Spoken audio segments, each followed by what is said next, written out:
The metamorphosis of Anubhav Sinha as a creator has been one of the most interesting arcs to notice in Hindi cinema. How a man can go from creating hollow commercial duds like Cash and Tatatsu and go on to make socially relevant and compelling films like Mulk, Article 15 and Thappad can be a thesis in itself. With his last three ventures, Sinha has created an impression with audiences as well as analysts within the film industry that beyond entertaining the audience, his main motive is to communicate something relevant with each storyline.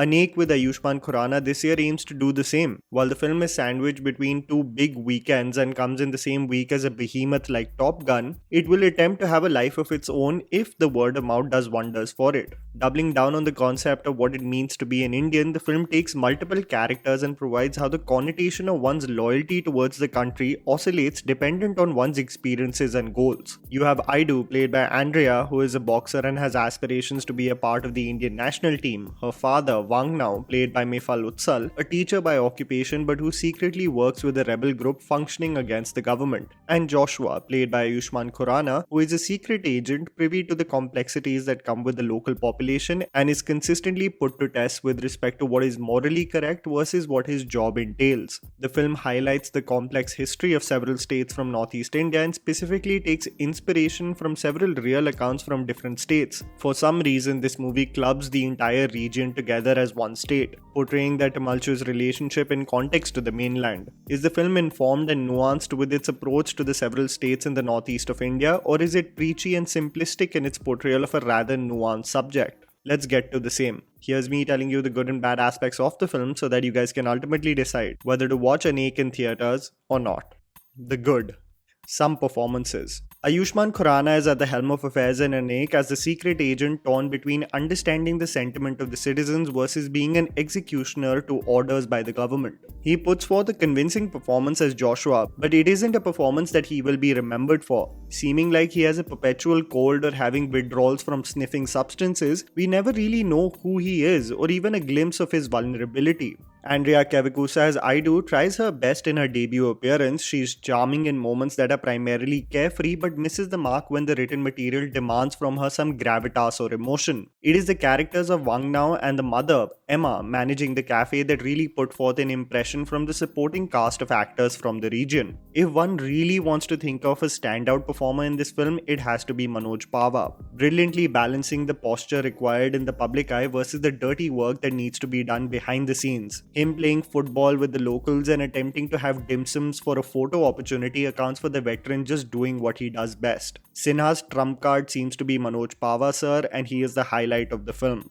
Frames and action set pieces. Some of the frames and moments from the film are definitely memorable. The cinematography by Ewan Mulligan has captured the natural landscape of the region beautifully, creating the contrast between the rich natural resources available versus the dread and the misery that ensues on the ground level. Some of the sequences that follow the character of Emma's child will really stay with you. From him running through a village's carnage almost identical to that of the opening sequence of Jallikattu to his character's switch as he gets full of rage and embarks on a bloody journey. These moments stand out from a visual perspective, the frame zooming into a cutout portion of the wall of the shape of the Seven Sisters only to highlight the carnage really showcases the unfortunate bloodshed that unfolds. Sadly, the film only shines in moments, not having the holistic ability to engage you otherwise. The underwhelming aspects. Is the attempt enough?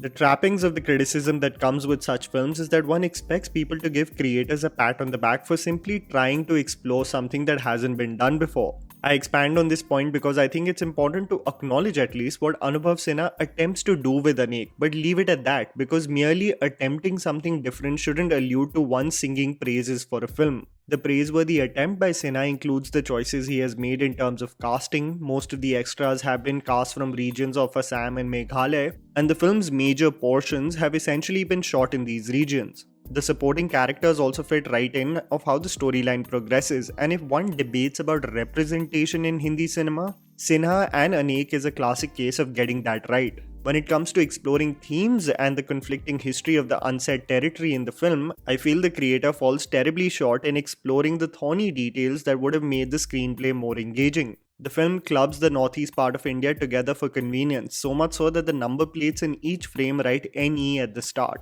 This might be to avoid legal troubles, but I feel that the authenticity of the storytelling gets dampened when the premise is set in a state that can't be named and one just generalizes 7 states together. Whatever criticism or discourse you may feel about Kashmir Files, if creators can unabashedly do it there, I wish Sinha would have attempted the same as well.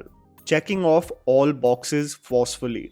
Anubhav Sinha, in my eyes, through Article 15, really balanced the act between being a social commentary and exploring the case at hand. The very fact that the screenplay in that film resonated with the audience, I feel the creator has gone absolutely overboard with this film, force-feeding lessons and preaching to the choir at the most absurd moments, where it absolutely loses the organic element of his previous movies. From the very first scene only, characters throw out racial slurs at Idu, from calling her chili chicken, a salon lady and a massage girl, as an ignorant cop slaps her for no fault of hers. A coach mockingly asks his colleague whether people like him drink with his family and eat dog meat. One officer highlights peace as a subjective hypothesis to a man who can't comprehend even a word coming out of his mouth.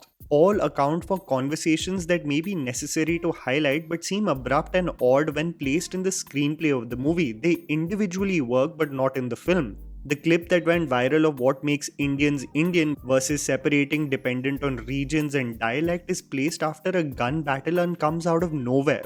Almost as if they had written the thought-provoking scene but didn't know where to place it in the film. A debate on the constitution with an army officer before getting into battle takes the cake of Sinha simply being confused in this movie of whether to focus on the chaos of warfare or educate the audience. Too much on its plate. As you may have noticed from describing the premise itself in the introduction of this video, this film has a lot on its plate to explore. 2 hours and 7 minutes is simply not enough to understand the complexities and conflicts that the regions of the northeast of India have undergone, especially if you club them together to suit the narrative. A cop-out in my eyes to not get into the nitty-gritties of the matter. You have everything from a separatist forces leader who is clearly influenced by the leader of the National Social Council of Nagaland, who is attempting to play peacekeeper between the government and the state and has his own greedy ambitions, the political forces and how they function with proxy wars, the internal conflict between those who assimilate and those who rebel, the moral dilemma between Joshua and his mission, the goals and connection to one's country explored between a father and daughter relationship, and finally, aspirations of representing India in the national boxing team. The plate has so many ingredients and the balancing act is almost impossible.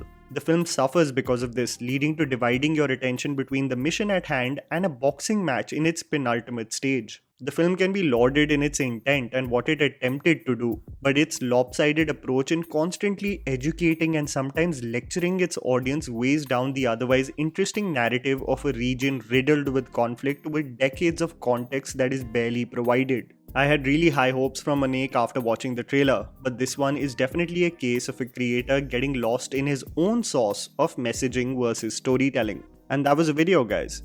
Write down in the comments below what you thought about Anek. Please don't forget to follow me on Instagram, the handle's right in front of you. Follow me at JammyPants4. Also, please support us by smashing the like button and subscribing to our channel for weekly content ahead. Thank you for watching.